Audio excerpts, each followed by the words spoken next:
Hola chicos, un saludo para todos ustedes, bienvenidos a este nuevo video de la clase de estadística inferencial. El día de hoy pues vamos a continuar con este tema de estimación a través de la máxima verosimilitud o maximum likelihood, y vamos a continuar con el ejemplo número 1 en donde estábamos haciendo la estimación de los parámetros poblacionales para una distribución normal. En el ejemplo anterior o en el video anterior, perdón, nosotros resolvimos o estimamos, más bien encontramos una ecuación que nos permite hacer una estimación de la media de una distribución normal a través de una muestra. Entonces el objetivo es básicamente el mismo, tenemos que encontrar una ecuación que nos permita estimar a sigma cuadrado o la varianza a partir de una muestra. En este caso no vamos a partir de cero, sino que vamos a partir desde el tercer paso, que es este que está aquí. Es decir, vamos a tomar la derivada del logaritmo natural del likelihood, pero esta vez con respecto a sigma cuadrado. ¿Y eso por qué? Porque básicamente tenemos la likelihood function de la distribución normal. Es la misma tanto para mu como para sigma, sino que son parámetros distintos. Entonces, esta vez, como nos vamos a enfocar en sigma cuadrado, pues vamos a tomar la derivada parcial con respecto a sigma cuadrado y vamos a igualar. Entonces, no vamos a partir necesariamente desde cero. ¿Listo? Entonces, vamos a comenzar.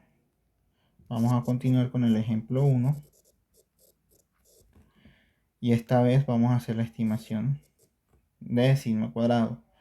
Recuerden entonces que el objetivo es encontrar una ecuación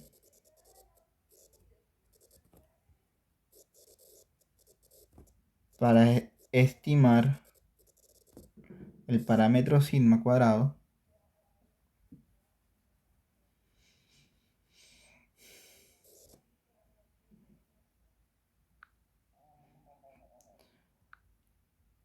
a partir de una muestra.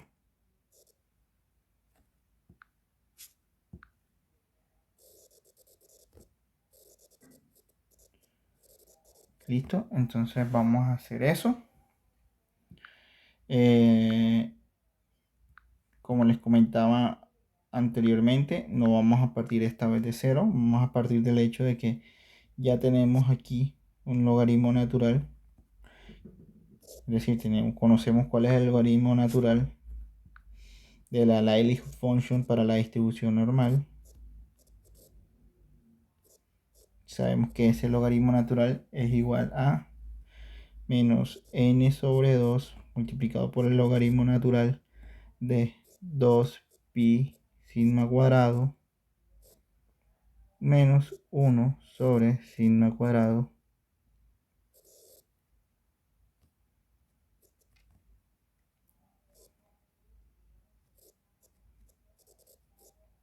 ¿okay? Listo, vamos a partir desde este momento. Pero antes de continuar o antes de proceder a calcular la derivada parcial, sí me gustaría, chicos, que pudiéramos expandir este término o esta ecuación que tenemos aquí para que al momento de hacer el cálculo de la derivada se simplifiquen muchas cosas para nosotros. Sobre todo quiero que nos enfoquemos primero sobre esta primera parte de acá. ¿Listo? Entonces poder separar estos paréntesis.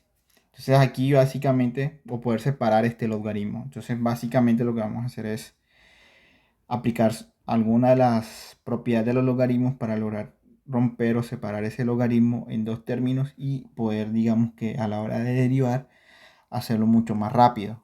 Entonces, ¿cómo podemos hacer eso? Me voy a enfocar primero en, bueno, voy a reescribir toda la función, es decir, cómo la necesito para poder encontrar la derivada parcial con respecto a sigma cuadrado. Pero me voy a enfocar primero entonces en esa primera expresión que está subrayada ahí en rojo.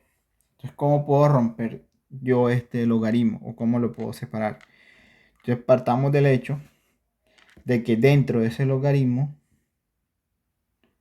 hay una multiplicación. Y como una multiplicación interna, yo puedo separar ese logaritmo en dos y tener una suma de logaritmos. Entonces, básicamente sería algo como esto.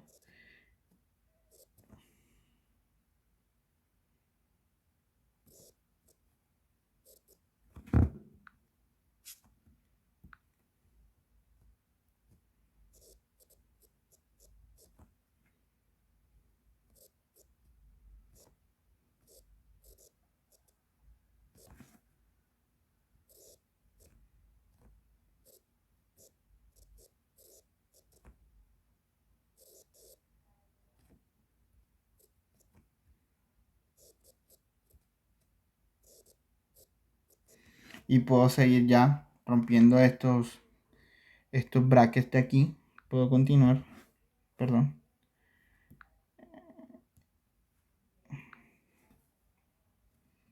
Y al final voy a tener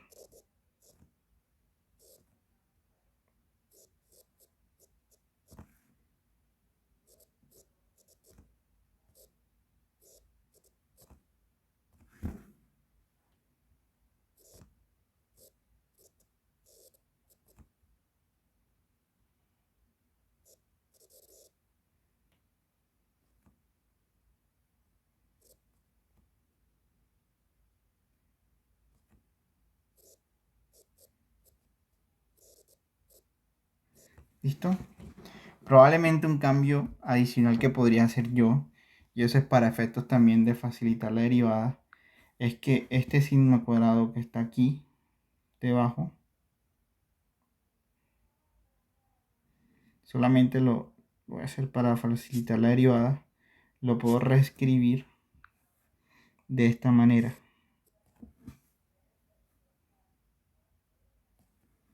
¿Listo? Se puede reescribir así, elevado a la menos 2. O lo podemos dejar como quieran. O sea, igual lo podemos dejar como estaba o lo podemos reescribir así.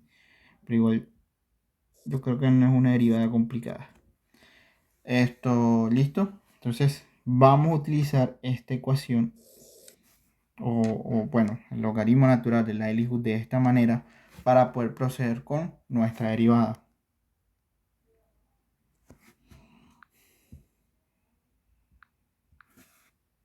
Entonces, paso 3, derivada parcial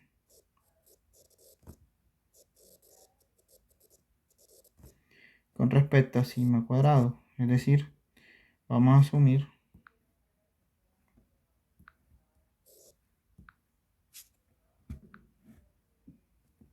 que teta esta vez va a ser igual a sigma cuadrado. Entonces,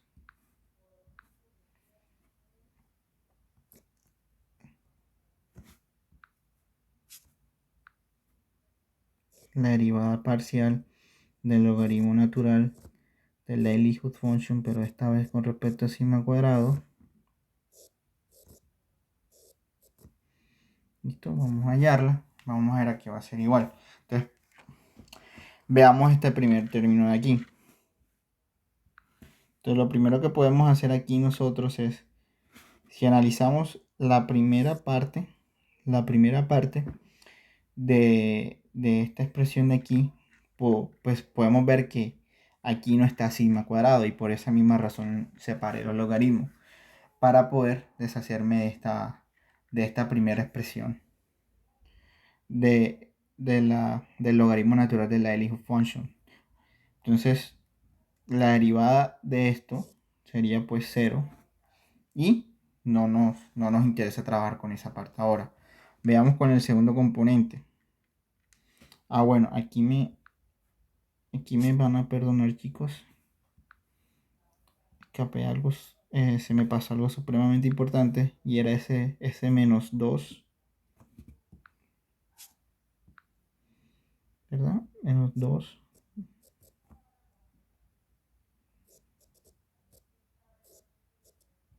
Listo, perdón. Recuerden que este menos 2 sobre 2 multiplica ambos términos, multiplica a este de aquí y multiplica a este de aquí, perdón, y multiplica a este otro de aquí. Entonces, ahora procedo a hallar la derivada de esta expresión de aquí. ¿Cómo procedo? Bueno, la derivada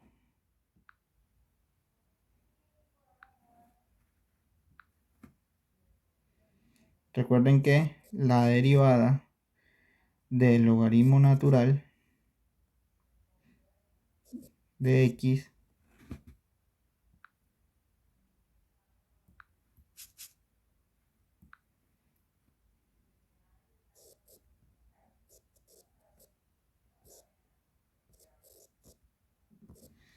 es igual a 1 sobre x. Entonces, esta misma regla de derivada la voy a aplicar yo para hallar esa derivada que necesito acá. Entonces, menos n sobre 2 se queda igual porque es la parte constante de la derivada, y eso multiplica entonces a 1 sobre sigma cuadrado. Y con eso ya encontramos la primera derivada, o el primer componente de nuestra derivada parcial. Veamos con el segundo, ¿no? ¿Qué podemos hacer? De aquí en el segundo tenemos a sigma cuadrado. La derivada de sigma cuadrado, bueno, este es algo importante, chicos, es que sigma cuadrado solamente está en esta parte de la expresión, no está en el componente de la sumatoria. Eso quiere decir que para nosotros esa sumatoria en términos de la derivada es una constante. Entonces no vamos a hacer absolutamente nada con esa sumatoria, solo nos vamos a enfocar a esta parte de la segunda expresión para todo el logaritmo natural de la función de la LG. Entonces lo que vamos a hacer aquí es derivar a 1 a 1 sobre 2 sigma cuadrado. Esa derivada que va a ser igual. Entonces, ¿por qué les decía antes, por ejemplo, que de pronto podíamos trabajar con sigma menos 2 sobre 2, que es básicamente lo mismo? Porque la derivada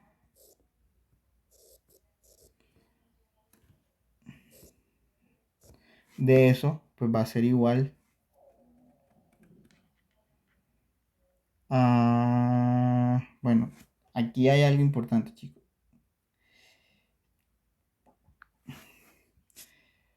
Antes de continuar con esto y antes de explicarles esto, quiero que tengan en cuenta que nosotros estamos trabajando con respecto a sigma cuadrado.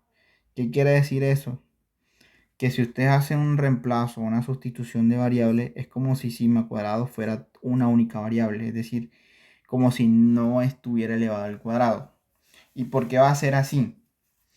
Porque es así como nosotros la estamos trabajando. Esa es la naturaleza de ese parámetro de sigma cuadrado.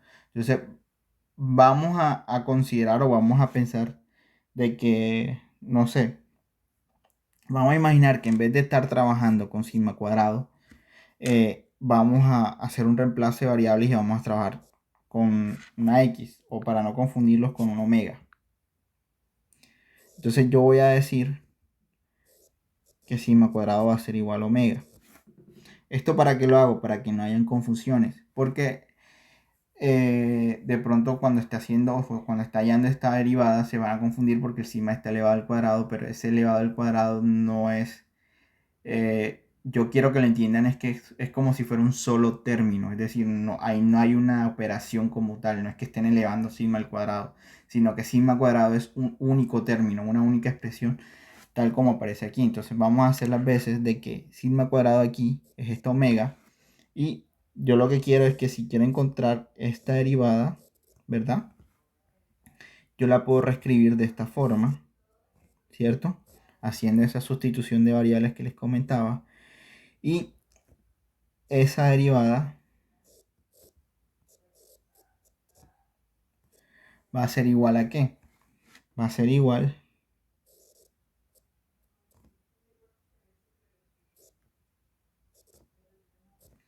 ¿cierto? Va a ser igual exactamente a esto. ¿Por qué? Porque el menos 1 pasa a este lado, el menos 1 pasa a multiplicar a omega. A omega se le suma menos 1 y esto queda igual. Entonces nos queda menos omega. ¿De acuerdo? Ahora que ya yo tengo esto claro, yo puedo hacer aquí nuevamente mi reemplazo, mi sustitución de variables. Yo sé que omega es igual a sigma cuadrado. Y miren lo que va a pasar.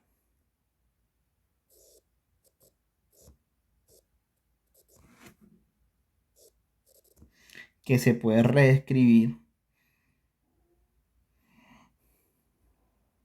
como 1 sobre 2. Y esto es lo que nos interesa a nosotros ahora mismo. ¿De acuerdo? Esto es lo que nosotros vamos a reemplazar acá.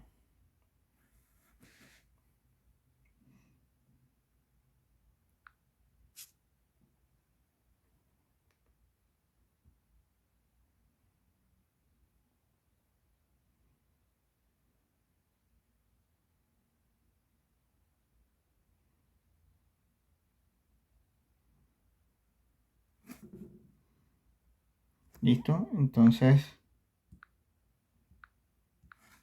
ya sabemos que la derivada de todo eso de ahí es igual a ¿qué? Es igual a menos.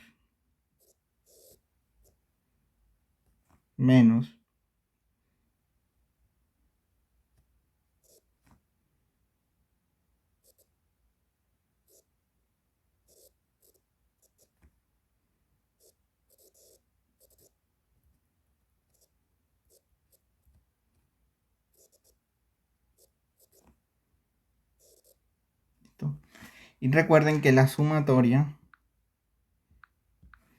queda igual porque sigma no está dentro de esa función. Entonces, como no está ahí dentro, no nos interesa y hace las veces de una constante. No es que nos interese, hace las veces una constante para toda la expresión. Y entonces toda la derivada parcial con respecto a sigma cuadrado será igual a esta expresión que tienen ustedes aquí. Ahora, ya una vez que hicimos esta derivada paso por paso, vamos a romper algunos paréntesis para continuar.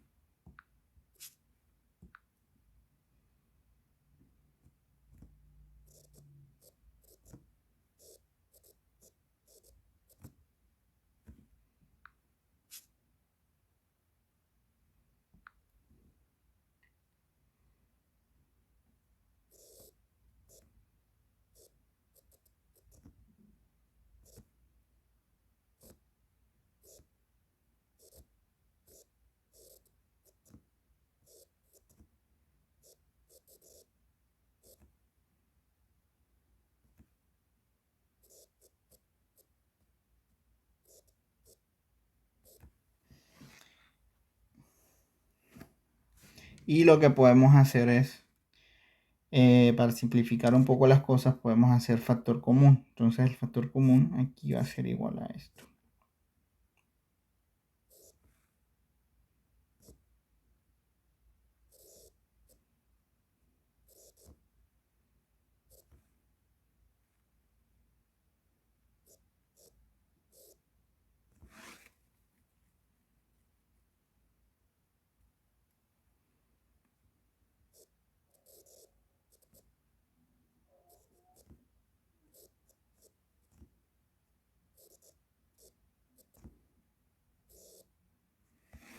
Bien.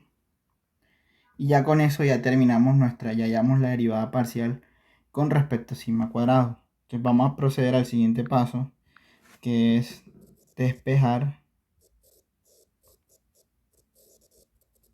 Bueno, sería más bien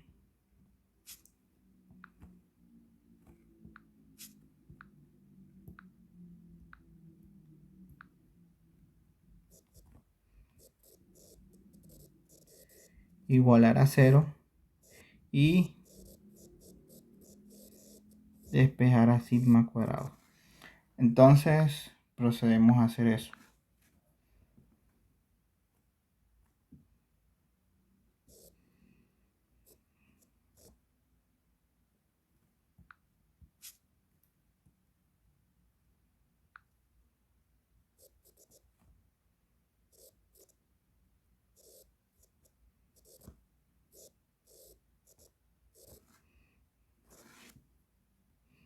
Procedemos a hacer esta igualación y sabemos que esa igualación es igual a 1 sobre 2 sigma cuadrado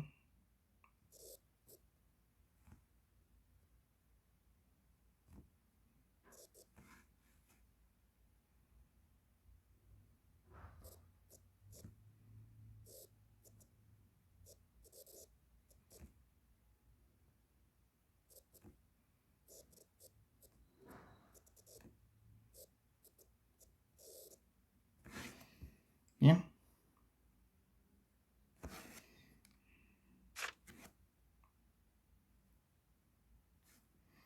Y esto es igual a 0. Podemos hacer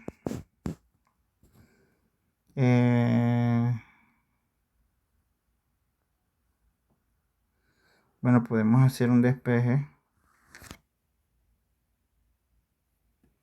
Creo que me apresuré factorizando esto, pero no importa. Podríamos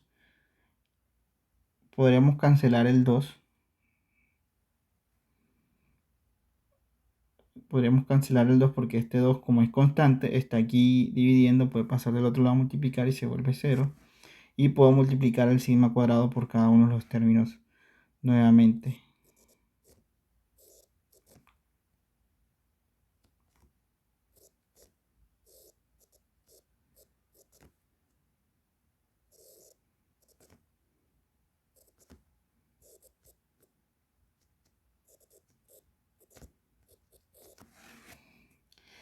Puedo transponer. Y al transponer, pues voy a tener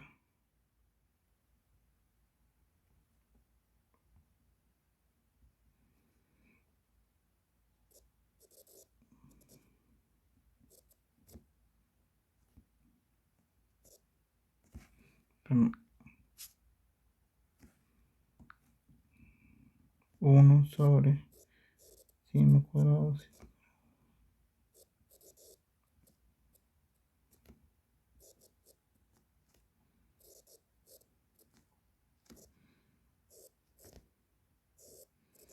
Entonces puedo simplificar un sigma aquí y otro aquí. Y voy a obtener lo siguiente.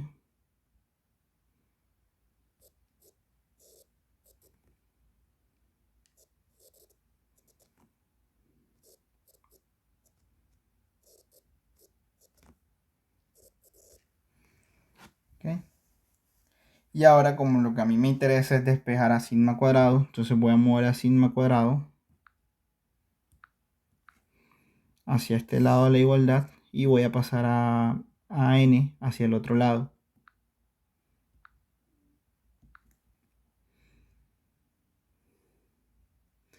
Y la ecuación que voy a tener básicamente va a ser esta. Sigma cuadrado va a ser igual a 1 sobre n. Aquí se me escapó esto. Lo siento, chicos.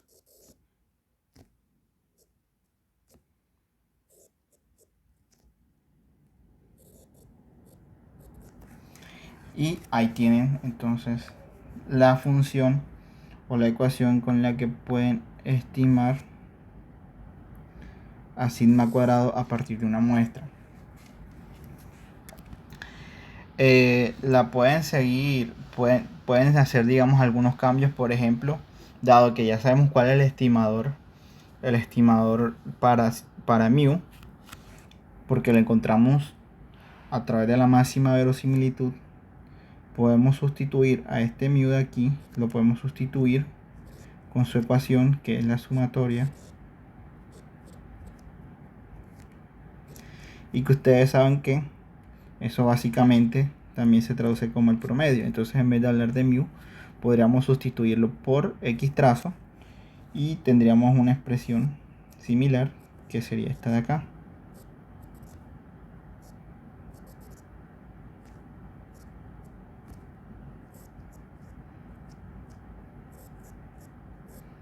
¿Listo?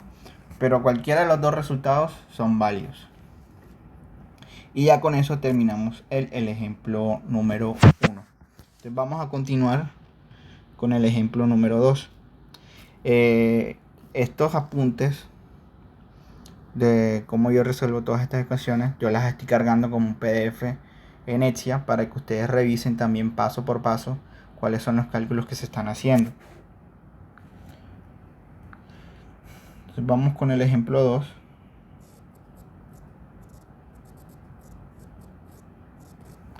Y en este ejemplo 2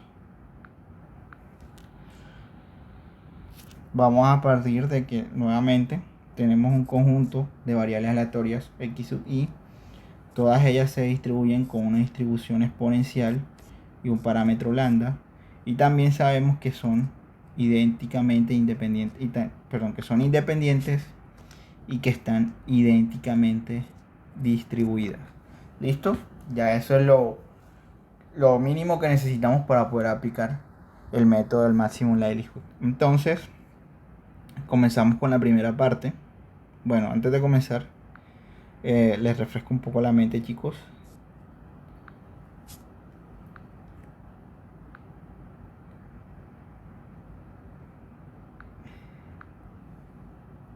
Si lo voy a escribir con este. La función de densidad, en este caso, de un xy, que la vamos a reescribir así como xy dado lambda para una distribución exponencial, es la siguiente.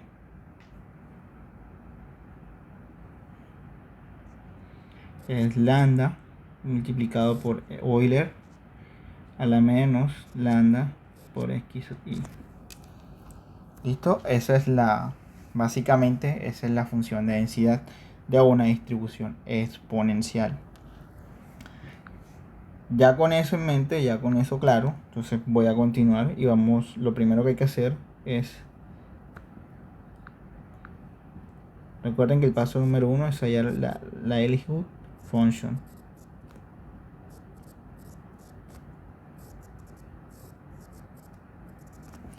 Listo, entonces yo una vez que hallo esta la Elihu function, pues procedo con el logaritmo natural, luego con la derivada parcial y por último igualo y despejo. ¿Cómo vamos a hallar esta la Elihu function? Nuevamente, la notación. Sabemos que es igual a ¿qué? Es igual a la función de probabilidad conjunta de x1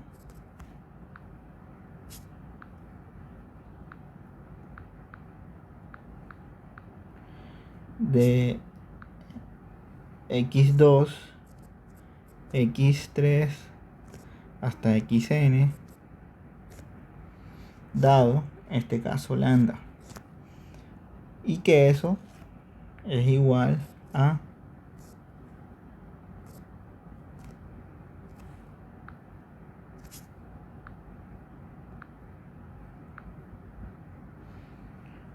esta parte, chicos, ustedes la pueden obviar si quieren. Yo solamente la coloco aquí para que todo quede absolutamente claro, pero no es necesario que ustedes la coloquen cuando tengan que resolver algún assignment. Entonces tenemos esta función de acá, que sería la de máximo, la de Elihu, y sabemos que eso lo podríamos reescribir de esta manera, con la productoria, ¿verdad?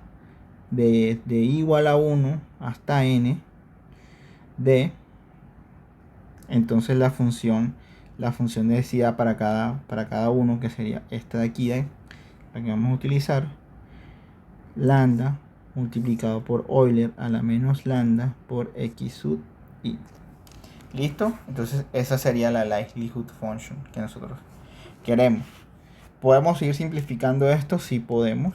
Entonces vamos a resolver esta productoria. Y el resultado de resolver esa productoria va a ser igual a ¿qué? Bueno, lambda, recuerden que es una constante y yo la puedo sacar de la productoria de esta manera. Listo, como lambda es constante, recuerden, y eso se los mostré en el video pasado también, que básicamente estamos multiplicando, cuando ustedes tienen esta constante, cuando tienen esta forma, eso es igual a C por C por C por C por C hasta que llegues a la última C, que es igual a C a la N.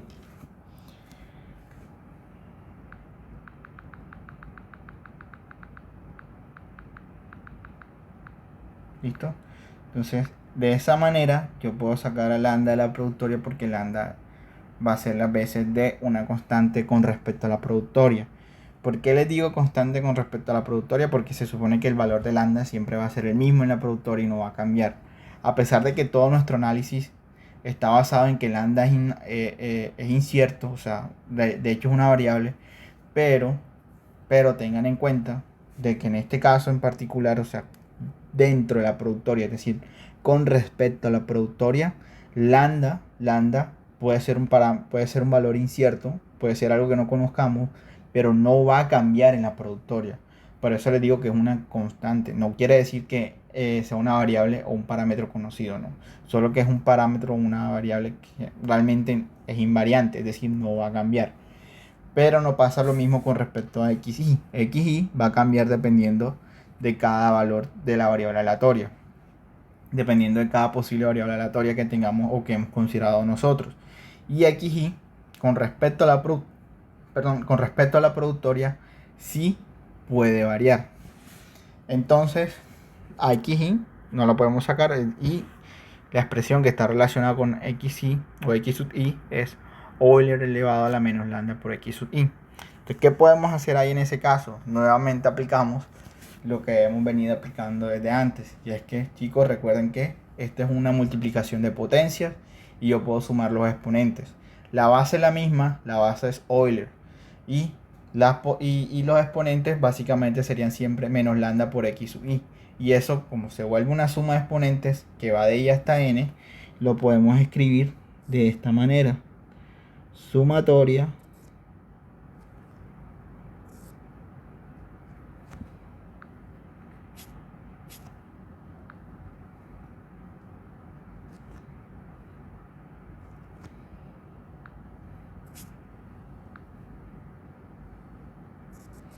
que va desde i igual a 1 hasta n de menos lambda por x sub i.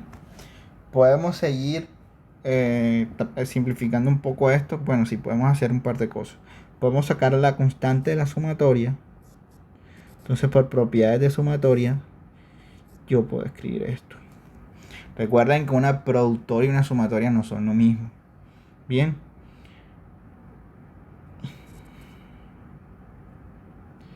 Yo puedo escribir esto de esta manera.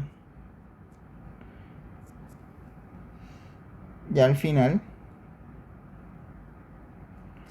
tengo que la likelihood function para la distribución exponencial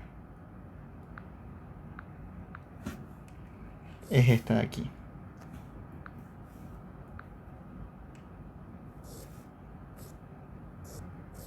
¿Listo? Entonces vamos a continuar con el segundo paso. Esto ya es un poco más fácil. La distribución normal evidentemente tenía más nivel, tenía más, porque tiene más parámetros también. Y ahora pues vamos a proceder a hallar el logaritmo natural. Perdón, chicos.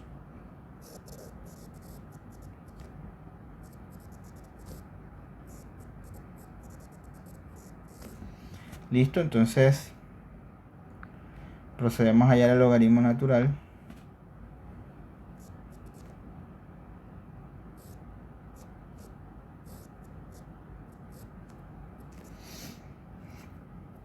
Que va a ser igual a el logaritmo natural de toda esta expresión de aquí.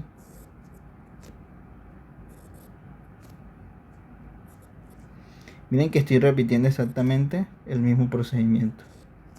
Y estoy trabajando con otra distribución.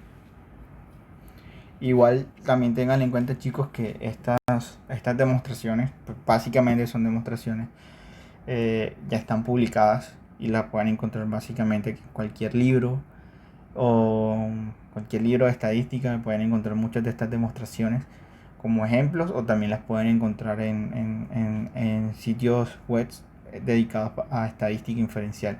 También pueden encontrar varias de estas demostraciones si ustedes necesitan practicar y si necesitan revisarlas también. Entonces, continuemos con esto, continuemos con resolviendo este logaritmo natural de acá, y ese logaritmo natural va a ser igual a lo siguiente. ¿Lo podemos separar? Sí, lo podemos separar porque tenemos una multiplicación. Entonces tenemos por un lado el logaritmo natural de lambda a la n más el logaritmo natural de Euler a la menos lambda por la sumatoria de i igual a 1 hasta n de x sub i.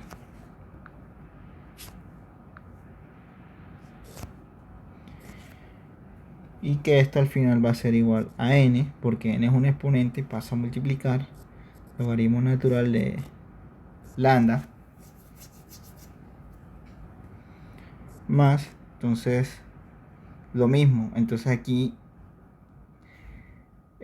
sucede que menos lambda sumatoria de i igual a 1 hasta n de x sub i es un exponente, pasa a multiplicar. Y bueno, entonces aquí no nos sirve este más. Sería menos lambda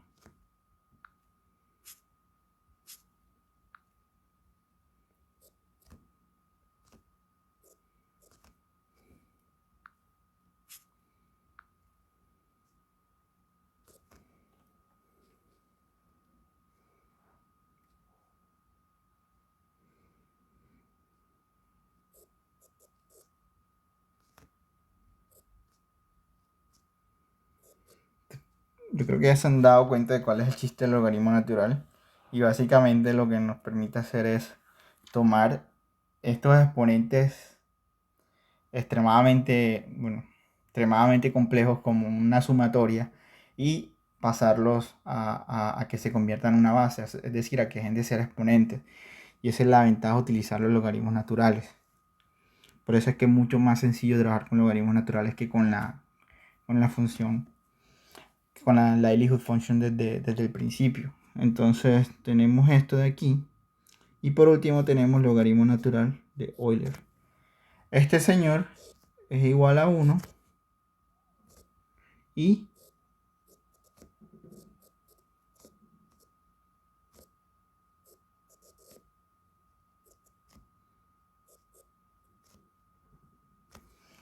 ahí tenemos básicamente el logaritmo natural para la likelihood function de la distribución exponencial. Vamos a proseguir por acá con la tercera parte. Entonces la tercera parte es la derivada parcial.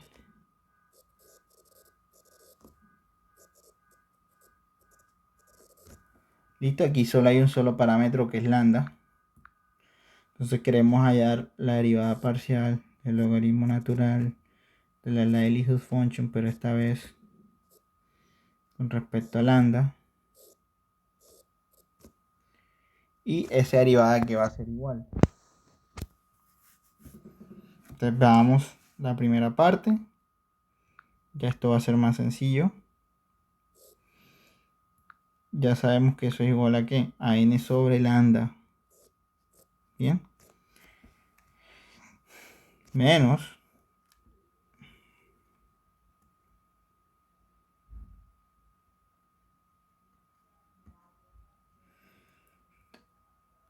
esta parte de aquí, este componente de acá. Y aquí, ¿qué vamos a ver nosotros? Bueno, aquí lambda, bueno, la sumatoria que va de i igual a 1 hasta n de x sub i va a ser la operación de una constante, nuestra derivada parcial, y vamos a derivar a lambda. En este caso, la derivada de lambda, como lambda no tiene ningún exponente, la derivada de lambda es igual a 1. O sea que esa derivada es igual a esto. ¿Listo? Recorderis.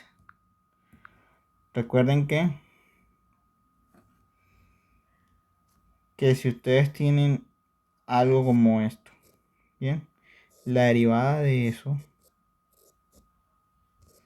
es igual porque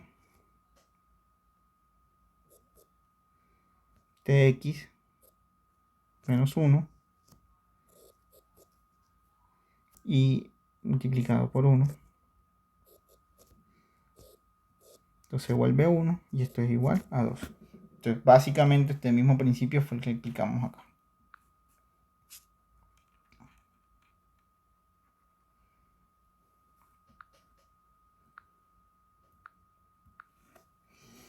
Listo, entonces ya con eso encontramos la derivada parcial del logaritmo natural de la likelihood function. Entonces lo que vamos a hacer ahora es el paso 4.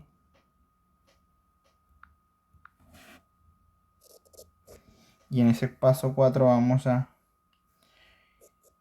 igualar a 0 y vamos a despejar a lambda.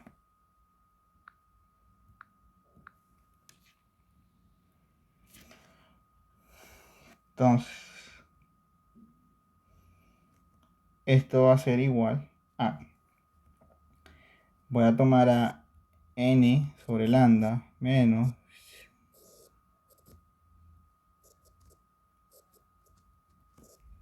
igual a 0. Bien, entonces puedo pasar esa sumatoria de este lado y voy a tener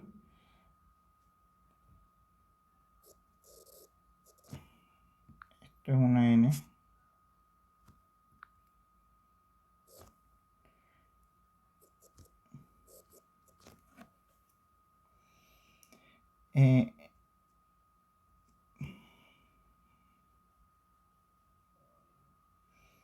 puedo multiplicar esto en cruz para despejar eso, pero si ustedes terminan despejando o haciendo todo el procedimiento,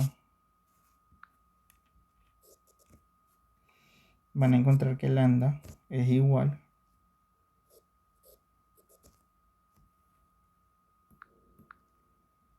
perdón,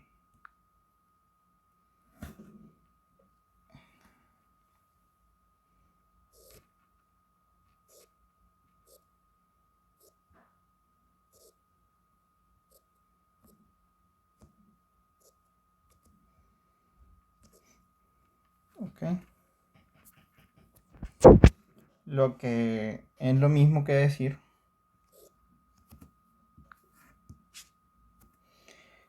ya con esto ya encontraron el valor de lambda, pero igual podemos seguir haciendo algo y podríamos decir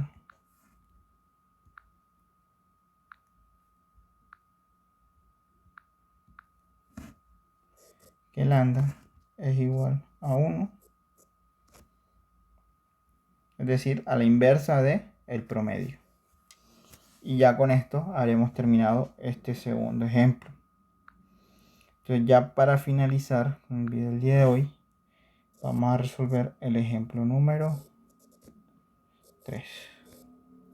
Entonces este ejemplo no es tan teórico. De hecho en este ejemplo van a encontrar unos datos. Les voy a dar el contexto del ejemplo así a grandes rasgos. Tenemos, bueno, se hace un análisis de caso para este ejemplo y se encuentra, digamos que, bueno, este análisis de caso está relacionado con qué tan fuertes o no son las contraseñas que utilizan muchas personas en sus cuentas. Y lo que se hace básicamente es que se hace un estudio y se recopila ciertos datos, cierta información y se quiere plantear o se quiere encontrar cuál es la proporción real a partir de los datos, a partir del estudio de personas que utilizan una contraseña fuerte que pueda proteger todas sus cuentas personales. Eso consiste en el ejercicio, entonces ustedes lo pueden leer con más detenimiento, pero voy a resaltar, digamos, que las cosas más importantes que necesitamos nosotros por el momento. Primero, el ejercicio dice que hay un conjunto de variables aleatorias x1, x2, x3 hasta x10. Es decir, tenemos 10 variables aleatorias. Bien. Y que esas variables aleatorias, que por el momento les voy a decir, las podemos denominar a todas ellas como x sub i, se distribuyen con una distribución Bernoulli. ¿Listo? Esta distribución es una distribución de probabilidad un tanto especial. Normalmente no se revisa mucho en las clases. A veces los profesores suelen saltárselo. Y es por el hecho de que hay una distribución un poco más famosa, pero que se basa en esta distribución de Bernoulli, que es la distribución binomial. Entonces, en una distribución Bernoulli, si ustedes analizan el concepto de distribución normal, en el concepto de distribución normal van a encontrar que se trata de una variación de la distribución de Bernoulli, en donde básicamente se quiere encontrar el número de éxitos en ensayos de un experimento del tipo Bernoulli. ¿Cuáles son estos experimentos del tipo Bernoulli? Son experimentos de éxito o fracaso, es decir, son experimentos que tienen un resultado o un outcome binario, o bueno o es malo, o es cara o es sello, o éxito o fracaso. ¿Listo? Son ese tipo de cosas. Entonces la distribución de Bernoulli, pues básicamente es una distribución de probabilidad basada en ese tipo de análisis, o en ese tipo de experimentos. Y la distribución Bernoulli, ella necesita o ella cuenta con un parámetro que en este caso se denomina proporción, que es el mismo parámetro de la proporción que se utiliza para la distribución binomial, que es una distribución de la que sí estoy seguro que ustedes conocen, sobre todo porque ya hemos hablado de ellas en videos previos. ¿Cuál es la estructura de la distribución Bernoulli? Entonces,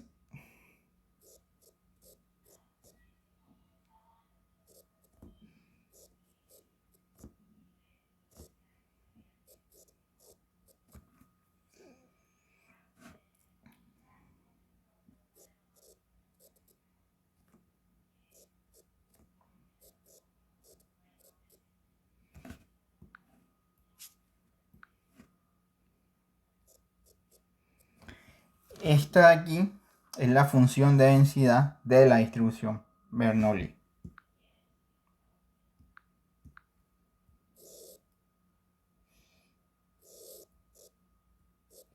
¿Listo? Entonces, esa es la función de densidad.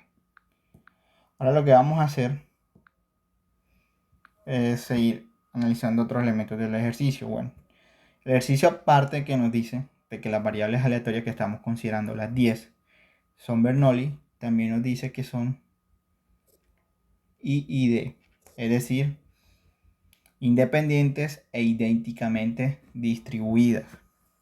Ya con eso, ya es más que suficiente para nosotros para poder aplicar o poder implementar la estimación a través de Maximum Likelihood. Entonces, en los casos anteriores, recuerden que no teníamos datos muestrales. La diferencia de este problema con respecto a los otros es que aquí ya hay unos datos, hay unas observaciones, hay unas muestras, y vamos a utilizar esas muestras para poder hacer nuestra estimación. Entonces, vamos a perdonar aquí, a reescribir esto.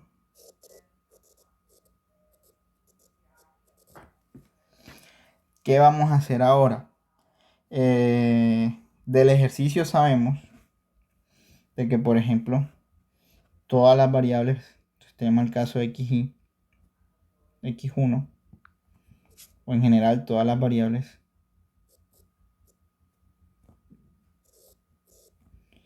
toman valores entre 0 y 1. 1 si la protección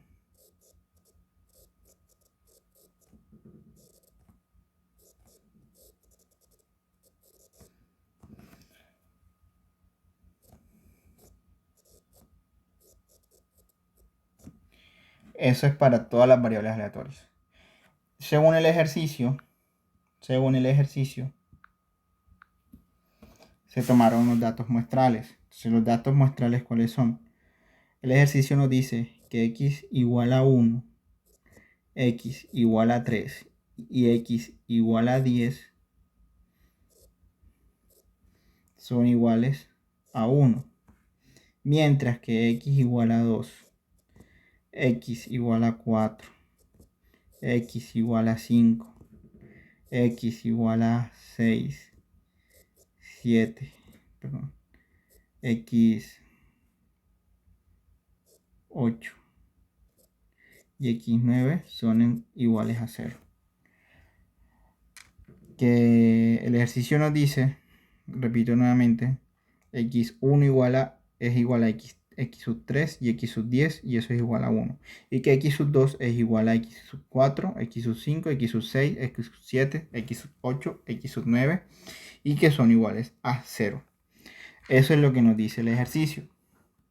Entonces, ¿qué vamos a hacer nosotros? Pues vamos a utilizar el método del máximo likelihood para poder estimar cuál sería el parámetro, en este caso,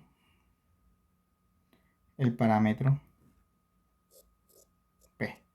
¿Cuál sería ese valor? Es decir, ya no vamos a encontrar una función o una ecuación. El ejercicio nos está pidiendo puntualmente por un valor, un número. Entonces vamos a utilizar toda esta información para poder encontrarlo, aplicando el método de la máxima likelihood. Entonces, de antemano, si ustedes aplican, digamos, alguna de las ecuaciones de estimación puntual que vimos la semana pasada, se van a dar cuenta de que ese resultado o la ecuación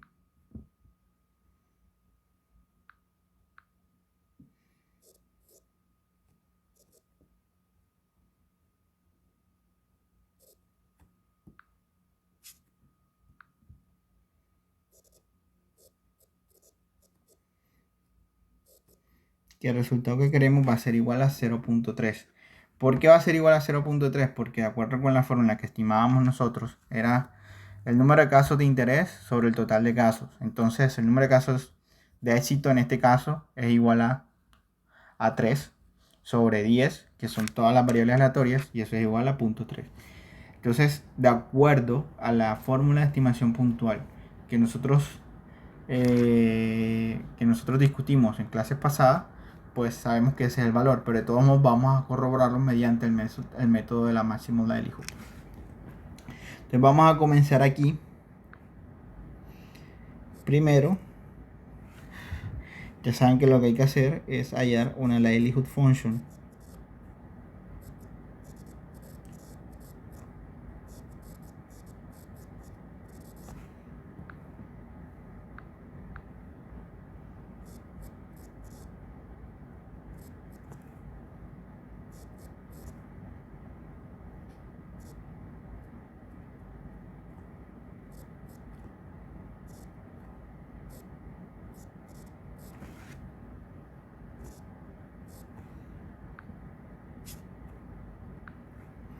¿Y a qué sería igual esto? Bueno, sería igual a la productoria que va de i hasta 1 de n. Que recuerden la función de densidad, que es esta de acá, la de Bernoulli, esta de aquí.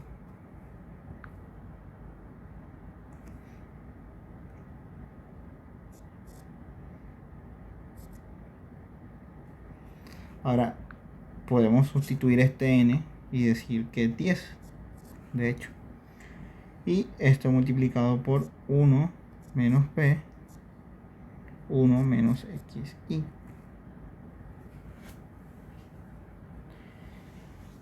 ¿Podemos resolver esto? Sí. Entonces tenemos que resolverlo de la forma antigua. Pero de antemano, ¿qué sabemos nosotros? Por ejemplo,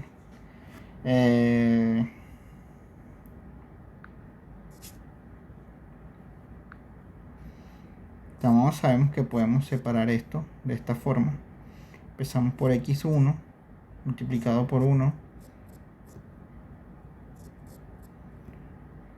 y todo eso multiplicado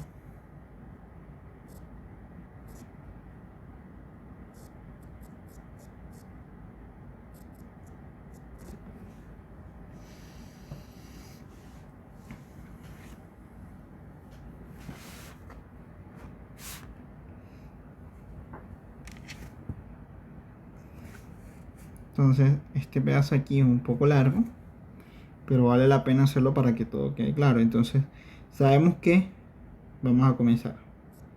x1 es igual a 1, ¿cierto? Por 1 menos p, 1 menos 1.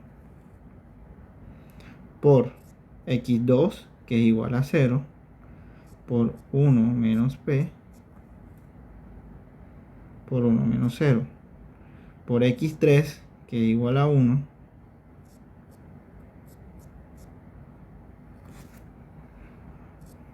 por x4, ya sabemos que x4 sería p elevado a la x4 que es 0 por 1 menos 1 menos 0 y así hasta llegar, eso mismo se va a repetir hasta llegar hasta x9. Lo voy a poner aquí para que quede un poco claro. x9 que es igual a 0. ¿Listo? Entonces, en x9 que es igual a 0 vamos a tener p elevado a la 0 por 1 menos p elevado a la 1 menos 0. Y finalmente vamos a tener x10, que x10 es igual a 1 por 1 menos p elevado a la 1 menos 1. Entonces es como si hubiésemos resuelto esta productoria. O sea, los 10 productos lo multiplicamos 10 veces y encontramos esta expresión. Todo eso se puede simplificar y de hecho sabemos, por ejemplo, que vamos a tener. Bueno, vamos a tener de que este señor de aquí es igual a 1, este de aquí es igual a 1, este es igual a 1, este es igual a 1, este es igual a 1 y por último este es igual a 1. Entonces vamos a tener a P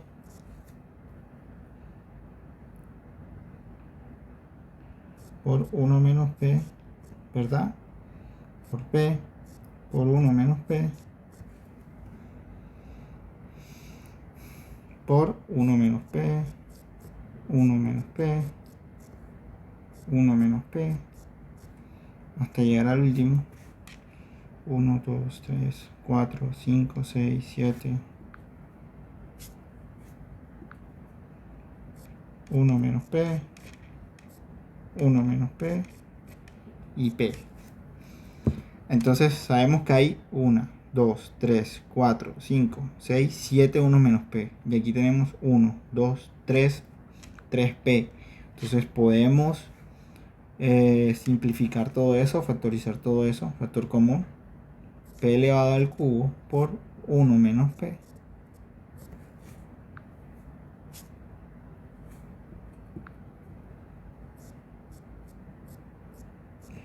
Elevado a la 7, porque hay 7 1 menos P.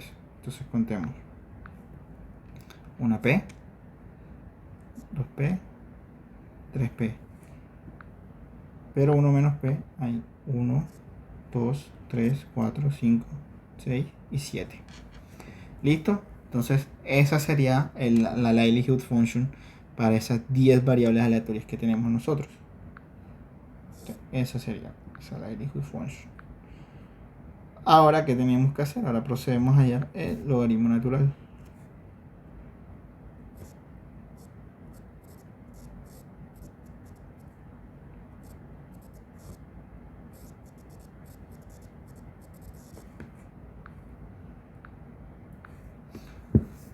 Entonces, con el logaritmo natural que tenemos, el logaritmo natural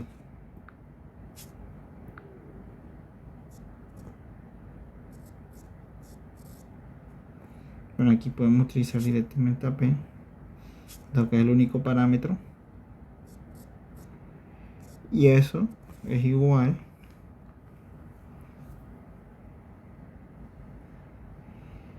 a el logaritmo natural de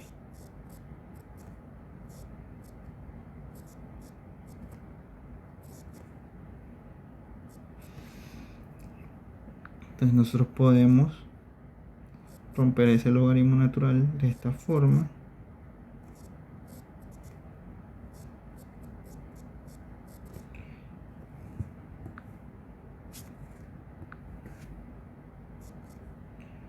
Y sabemos que esto acá pasa a multiplicar y sería el logaritmo natural de P más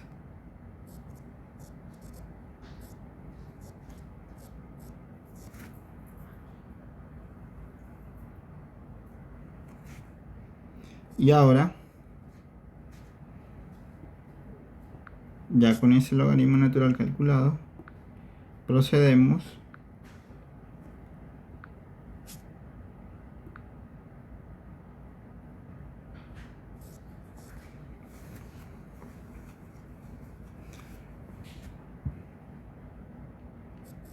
a hallar la derivada parcial.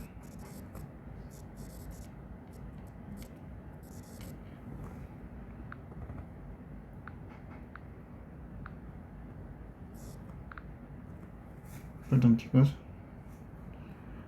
Vamos a iniciar todo otra vez. Y derivada parcial del logaritmo natural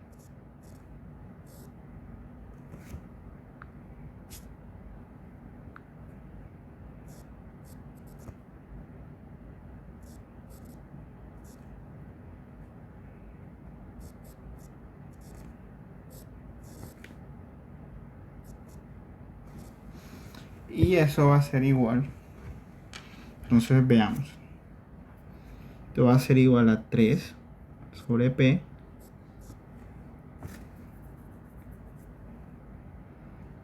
menos 7 sobre 1 menos P. ¿De dónde sale ese menos 7, 1 menos P? Entonces voy a escribir acá. Y es que tenemos una derivada interna, o sea, hay que aplicar regla de la cadena. Entonces, el 7 es la parte constante, ¿verdad? De esa derivada. Y si yo aplico la derivada de ese logaritmo natural, pues es igual a 1 menos P. Y la derivada interna es igual a menos 1, porque sería 1 menos P y 1 se va, 1 se iría, sería 0 en ese caso.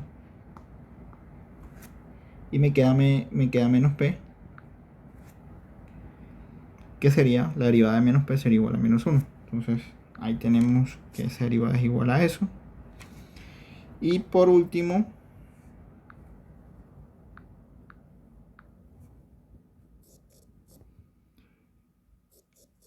igualamos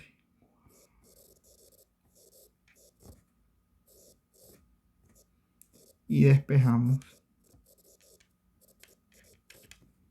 en este caso, a P.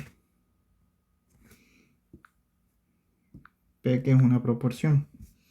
Entonces vamos a igualar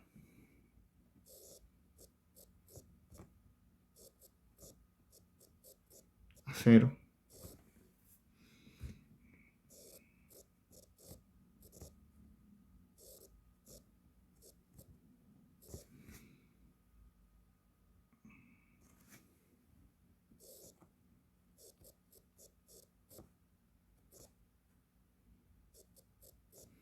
¿Verdad? Aquí simplemente hice una multiplicación en cruz. Tengo 3, tengo menos 3P y tengo este lado 7P. Entonces,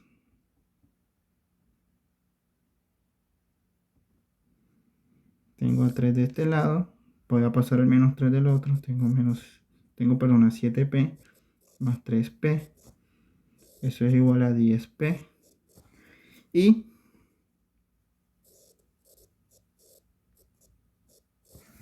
ahí tenemos, ese es el valor de P.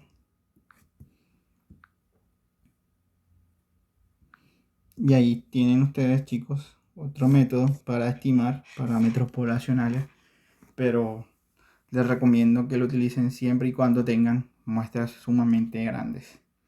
También, chicos, tengan en cuenta algo, que muchas de las ecuaciones que ustedes normalmente conocen para hacer las estimaciones puntuales se derivan también de este método. Entonces, una vez ustedes sepan que esta ecuación deriva de este método, pues se simplifican muchísimas cosas. Otra cosa que quiero que tengan en cuenta, chicos, es que normalmente, bueno, el método de la máxima verosimilitud, pues si bien sirve para hacer este tipo de estimación o poder encontrar hacer una estimación de parámetros poblacionales, en la práctica, bueno, desde el punto de vista personal no he visto que se use mucho. O sea, sí se usa en la teoría. De hecho, muchas de las fórmulas, muchas de las demostraciones que se hacen o muchos de los modelos ustedes pueden revisar en modelos estadísticos, se basan en la estimación de parámetros a través de la máxima verosimilitud. De hecho, cuando veamos más adelante regresión lineal, se van a dar cuenta de que, bueno, probablemente no alcancemos a ver esa parte de ese tema, pero esos parámetros de esa distribución, de esa regresión lineal, también se pueden estimar mediante máxima verosimilitud. Lo que sucede es que, o a lo que me refiero cuando les digo que no lo he visto en la práctica, es que ya yo veo que está implementado. Es decir, ya los software los hacen de por sí, o ya la ecuación o la fórmula para estimar ese parámetro poblacional ya existe. Donde he visto que tiene mayor utilidad, ya en un sentido un poco más práctico, digamos, no desde el enfoque tradicional, pero sí lo he visto que se aplica bastante en algo que se conoce como Bayesian Data Analysis. Entonces, en los modelos bayesianos se utiliza bastante, sobre todo porque ellos trabajan con likelihood functions. Y el approach de este tipo de modelos desde el punto de vista estadístico es un poco diferente a lo que se ha visto en la estadística inferencial. De hecho, lo que estamos viendo nosotros son los modelos tradicionales, lo que normalmente se utiliza. El approach con respecto al Bayesian Data Analysis es un poco distinto, porque aquí los parámetros, los parámetros poblacionales, aparte de ser, digamos, bueno, aquí nosotros en la estadística inferencial los estamos considerando como valores que son invariantes, ¿verdad? Que son constantes, que si bien son desconocidos, ellos son constantes, son propios de la distribución, así sea que no los conozcamos. Pero en el caso del Bayesian Data Analysis, esos parámetros también son variables aleatorias. Y eso complica un poco las cosas y por eso es que se utilizan bastante las likelihood functions. Eh, Ahí es donde he visto que se utiliza mucho más en la práctica. Pero en el enfoque tradicional de la estadística, ya esto ya está, digamos que está muy, muy arriesgado. O sea, ya las demostraciones existen, todo este tipo de cálculos que les mostré yo ahora mismo, ya existen porque, de hecho, a través del método del máximo likelihood se pueden estimar o se pudieron encontrar todas estas ecuaciones de estimaciones puntuales que ustedes ya conocen. Y no es el único método por el cual se pueden determinar, existen otros también. Entonces, chicos, no siendo más, ya con esto cerramos todo lo concerniente a estimaciones puntuales y vamos a proceder en la siguiente sesión a hablar sobre los intervalos de confianza, que ya son modelos